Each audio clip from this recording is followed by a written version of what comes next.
As the geopolitical tensions between America and China rise, one big question is on the horizon. Is America's great global hegemony finally coming to an end? Or is it already over and we just don't know it yet? We know a global reset is inevitable, or has it already happened? Bitcoin, cybersecurity, future of the US dollar, conspiracies, and the politics behind cryptocurrency. We are going to talk about all of them. And today, joining us is Mark Yusko, the founder and chief investment officer of Morgan Creek Capital Management. Before moving forward, don't forget to hit that subscribe button so we can keep you up to date on all things crypto. What's better than starting off with some unusual coincidences? Let's hear it from Mark. We think about the petrodollar system, right? Which really was a deal cut in 1971. Curiously, the same time that WEF was formed. Really not coincidental, right? The whole Nixon era in the US. So not coincidental that WEF was formed, and we cut a deal with Saudi and said, look, here's the deal. We will protect you at all costs, irregardless of what you do, to whom you do it. Even if you do it to us, we'll still protect you as long as you price all oil-based transactions in the world in dollars. And ever since, that's what they did, and anyone who threatened that was disappeared, right? Yeah. You think about Saddam Hussein said, no, I think I want to price oil in euro. Yeah. Vanished. Gaddafi said, I'm going to price oil in gold. Vanished. Yeah. They threatened the dollar hegemony and they were disappeared. So now suddenly we have this COVID event, which obviously, I shouldn't say obviously, but clearly now looks to me like was totally manufactured. And we called the flu something else and made, I think, the greatest policy error in history globally to lock down economies. And look, and it's interesting in that what it did is it created the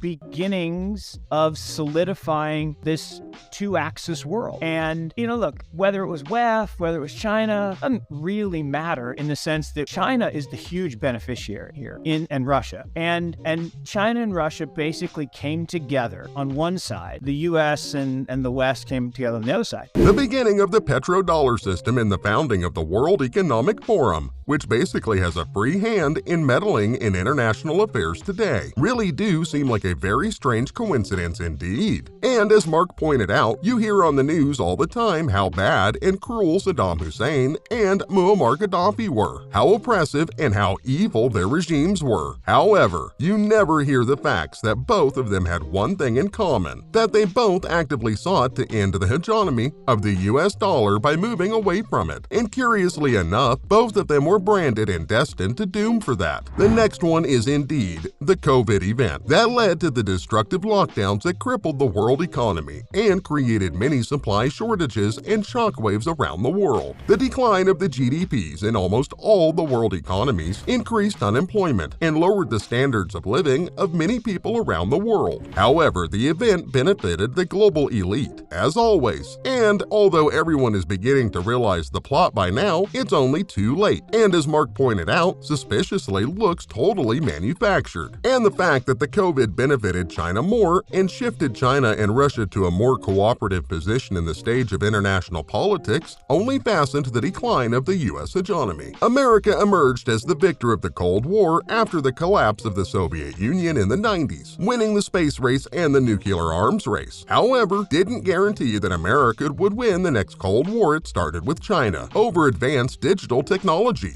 And strangely enough, while China went in the direction of artificial intelligence and 5G, two of the most promising technologies with profound implications for the future, USA ran after social media and useless attempts at social engineering. Fast forward to 20 years later, China clearly has a significant head start and edge in this new Cold War. But what could be the reason behind China's relentless pursuit of AI and 5G? The next great war will be fought with chips, and the greatest battles will be in cyberspace, not on land or in the air. The fact that an overwhelming amount of research in academia in the field of AI comes from China is a signal that they are preparing for it, while USA is busy draining its resources in a myriad of international debacles, from the Iraq War to Afghanistan to Syria and now Ukraine. USA clearly has lost many golden opportunities to preserve its hegemony as the global superpower. The American strategy of weaponizing the US dollar and using it as leverage on its enemies seems to have backfired now, as more and more nations try to divert from dollars different currencies, especially the euro, ruble, and yuan. Even Saudi Arabia, America's oil giant ally that US always used to keep the oil prices in check, now seems to favor China more. Recently in the Davos summit where the global elite gathered, the Saudi finance minister openly declared that they are open to trading in non-dollar currencies. Saudis have always been very vocal about China's rising importance as a partner. To make matters worse for the dollar, the BRICS, perhaps the most economically powerful non-Western alliance out there, are already trying to establish a separate reverse currency of their own. And as the decentralized cryptos take the lead in the future, although the current debacles many cryptocurrencies are going through, dollar losing its hegemony as the reserve currency will become an inevitability. So, what do you think about Mark's views? Do you agree with them